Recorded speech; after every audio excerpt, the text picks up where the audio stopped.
Uau! Que tema desafiador é este? Todos que não seguirem a linhagem da pregação de segunda-feira estão fora do contexto. Foi-me difícil desafiar pregar na quinta-feira, depois do pai, depois do mestre Yosef, depois do mestre Maurício. Está difícil aqui, mas vamos lá. Na minha parte introdutória, eu queria começar por dizer que justo é um dos atributos de Deus. Justo é uma das características de Deus. Justo é uma das referências de Deus, que diferencia Deus de Deus tu. Quando nós falamos que Deus é justo, nós estamos a dizer que ontem Deus é justo, hoje Deus é justo, amanhã Deus é justo, terça Deus é justo, quarta Deus é justo, quinta Deus é justo, em janeiro Deus é justo, em março Deus é justo, em abril Deus é justo, em novembro Deus é justo, em 1401 Deus é justo, em 2000 Deus é justo, em 2010 Deus é justo, em 2024 Deus é justo, em 2025 Deus é justo. O tempo não define a justiça de Deus. Aliás, Deus não está dentro do tempo, porque Deus está fora do tempo. Deus é quem fez o próprio tempo. Então não é amanhã que Deus vai se tornar justo. Deus não vai a tempo de se tornar justo, porque Deus é justo. Deus não quer se tornar justo, porque Deus é justo. O homem vivia na eternidade dentro de Deus. O homem na eternidade convivia com Deus, mas dentro de Deus. O homem na eternidade estava em Deus, com os princípios divinos, com a cultura divina. Deus servia a Deus, mas dentro de Deus.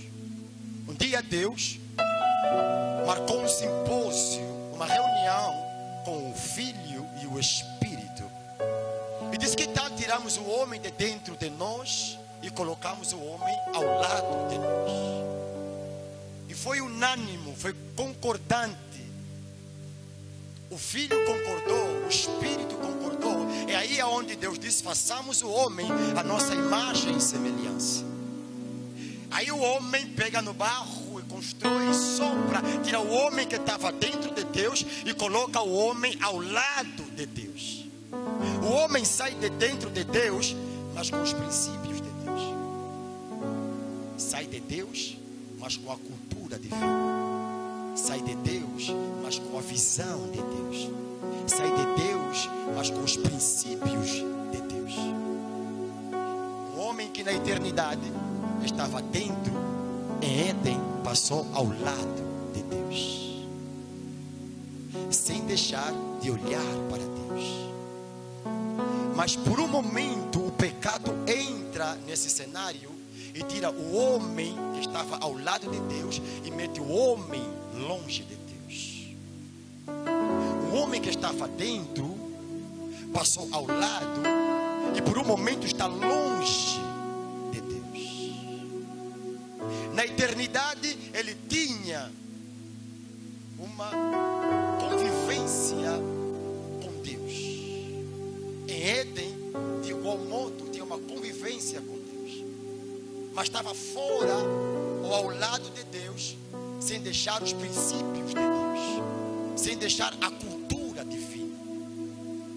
Mas o pecado coloca o homem que estava ao lado de Deus longe de Deus. A Bíblia diz que o homem foi expulso.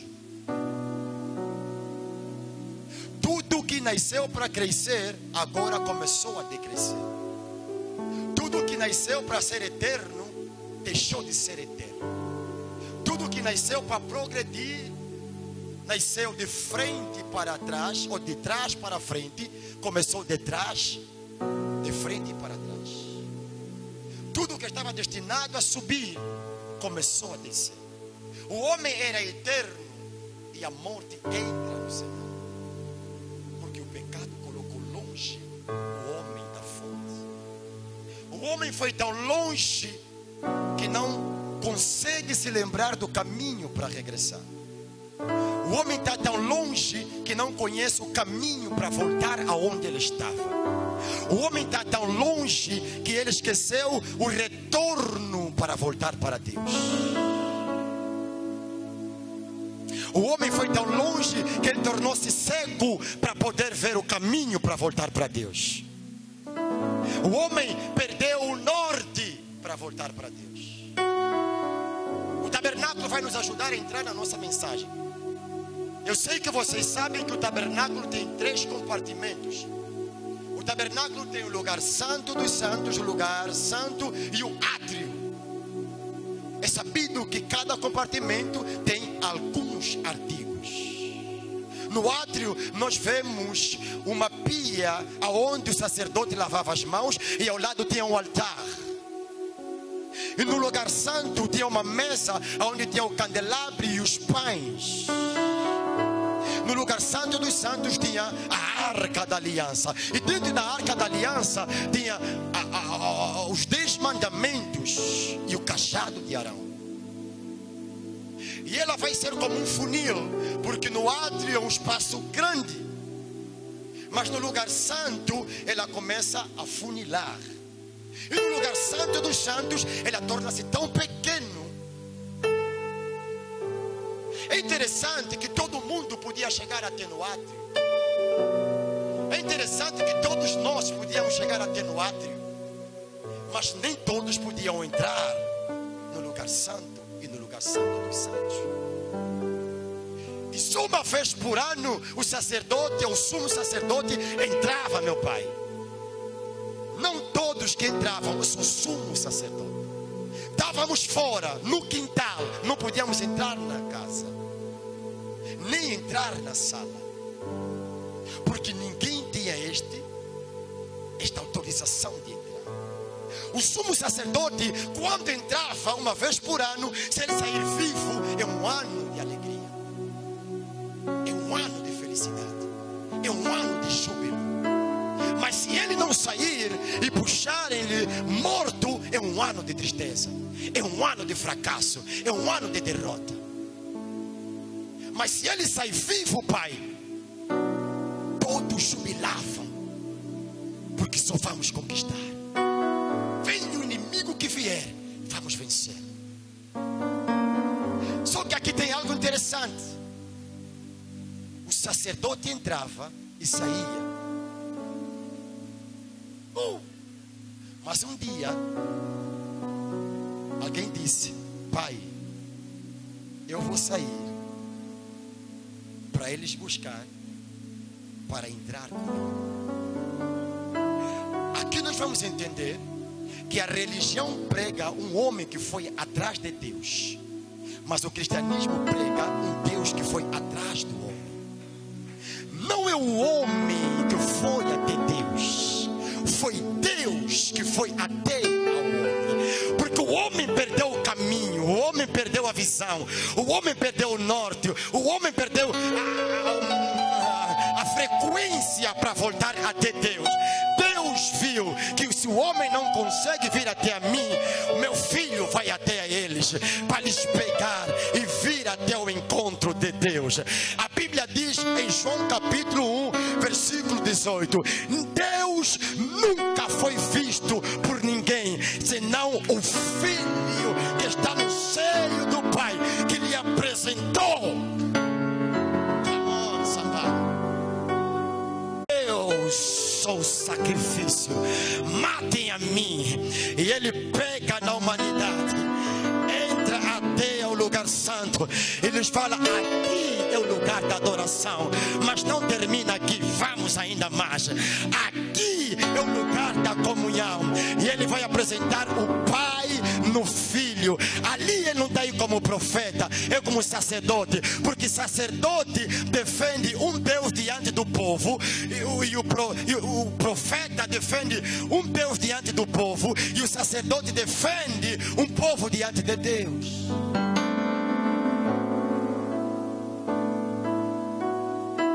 Todo sacerdote defende o povo diante de Deus. Todo profeta defende Deus diante do povo. O sacerdote e o profeta está propenso a ter mais inimigos. Jesus é um dos homens com mais perseguidos, porque ele defendeu um Deus diante daqueles que tinham a noção de que Deus é aquilo que eles entenderam dos seus antepassados. É por isso que Jesus foi muito perseguido, porque ele está apresentando ao povo um Deus verdadeiro.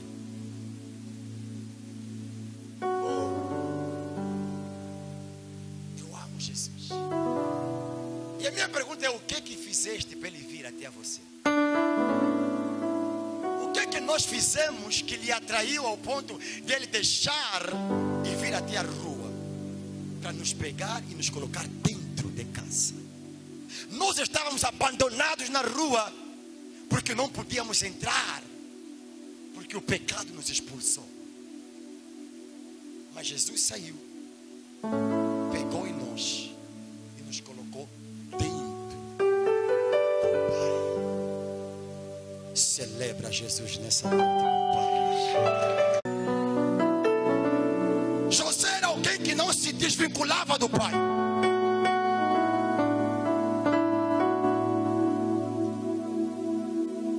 José é alguém que não se desvinculava. Teu nome é José? Ok. José é alguém que não desvinculava do Pai. Todo momento está ao lado do Pai. Deus viu que se ele crescer só ao lado do Pai, mestre Yosef não vai crescer.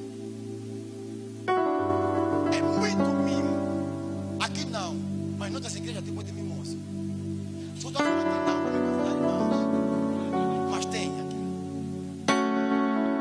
Tem crentes mimosos que só querem se agarrar no Pai, só querem se apegar no Pai. Deus viu. Deixa ele tirar do Pai, senão nunca vai ser promovido. Se você não prospera no poço, não vais prosperar na casa de Potifar. Se não prosperar na casa de Potifar, não vais prosperar na cadeia. E se não prosperar na cadeia, muito menos no palácio. Se não for justo no poço, não vai ser justo na casa de Potifar. Se não for justo na casa de Potifar, você não vai ser justo na prisão. E se você não for justo na prisão, você não vai ser justo como vice-faraó. Deus usa lugares pequenos para te promover.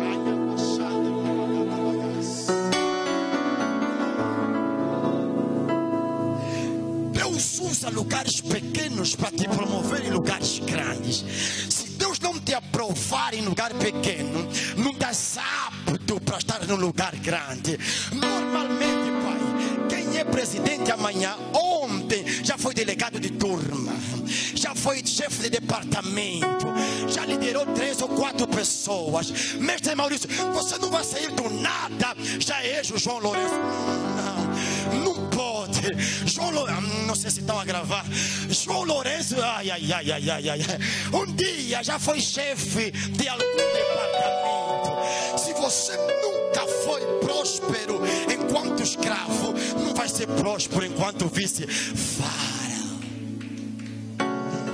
Só que tudo isso está acontecendo dos 17 aos 30 anos. É que tem pessoas que só querem ser José dos 17 e dos 30. Não querem ser o José que passou dentre os 17 aos 30. É nesse meio que Deus te conforta, te confronta, te tirando do conforto. Deus, Ele te confronta para te promover. Deus te tira do conforto para te confrontar. Quando Deus aceita que os irmãos vendem José, Deus estava a preparar a promoção de José. Só que para ele ser promovido, ele tinha que passar no poço, tinha que passar como escravo e tinha que passar como prisioneiro. Não quer ser prisioneiro, só quer ser governador, né? Não quer ser, ai. É que tem pessoas que só querem provar a promoção, não querem provar o momento em que Deus está a começar a trabalhar contigo. Deus primeiro luta contigo para lutar ao teu favor. Deus não luta ao teu favor se Deus primeiro não lutar contigo.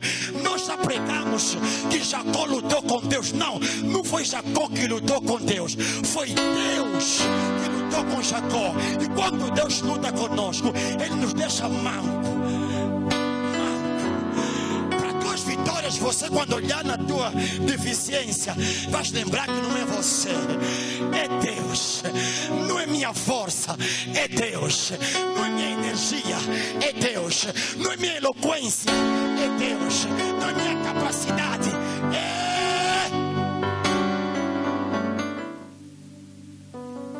Paulo está dizendo, em outras versões: miserável homem que sou, quem me livrará do corpo deste homem? Paulo está a colocar uma questão ao ar: quem vai me livrar dessa morte? Quer dizer que todo homem que não tem Jesus é miserável. E ele vai perguntar: quem vai me livrar dessa morte? Não é? Davi. E aqui estamos no capítulo 7. Tem o versículo 24. Depois disso tem outros versículos. Só que essa pergunta parece que não houve resposta. Houve sim resposta. Da onde a resposta, pregador? Romanos capítulo 8, versículo 1. Ele vai dizer: portanto, agora nenhuma condenação há para os que estão em Cristo Jesus, que não andam segundo a carne, mas que andam segundo o Espírito. Em teologia nós temos um termo que chama-se dualismo. Aquela palavra agora nos dá a entender que existe o antes e o depois. Duas coisas que têm dois lados. Quando a Bíblia fala agora, ela nos remete a falar de dois tempos do homem: o antes e o depois. Antes de eu conhecer Jesus e depois de eu conhecer Jesus. Antes de eu não ter Jesus e depois de eu ter Jesus. Quer dizer que você tem um antes e você tem um depois. Você tem um antes e você tem um depois. Jesus apareceu na tua vida. O agora tem que fazer parte da tua vida. Antes eu era pecador, mas agora que Cristo entrou na minha vida, eu não sou mais pecador. Antes eu era perdido, agora que Jesus entrou na minha vida, eu não sou mais perdido. Antes eu estava preso no alcoolismo, mas agora que Cristo entrou na minha vida, eu já não sou mais dependente do álcool. Antes eu estava no mundo, mas agora que Cristo entrou na minha vida, eu agora sou salvo. Antes eu era cego, mas agora que Cristo me salvou, eu tenho visão. Antes eu estava acorrentado, mas agora que Cristo me salvou, eu sou mais do que vencedor. Antes eu estava aprisionado, preso, perdido, mas agora Cristo não é só uma pessoa, Cristo também é um lugar. É o lugar da nossa reconciliação, é o lugar da nossa salvação, é o lugar que Deus nos deu visão, é o lugar que Deus nos deu lugar para estarmos ao lado do Pai. Aleluia. A Bíblia diz que o Filho está à destra do Pai. O Filho está à destra do Pai. Só que naquela destra do Filho, o Filho preparou um lugar para nós também estarmos lá. Uau! Será que ele merece nosso aplauso nessa noite? Não. Podemos nos colocar em pé para aplaudir o nome do Senhor. Shakalabagase de cabriante. Yarabarabashandele bagas. Cristo é o lugar da tua salvação. Se você pensa em desistir, Cristo é o lugar da tua esperança. Se você está fraco, Cristo é o lugar da tua fortaleza. Se você está caído, Cristo é o lugar que vai te manter em pé. Se você está longe, Cristo é o lugar que vai te aproximar. Se você está caído, Cristo vai te levantar nessa noite.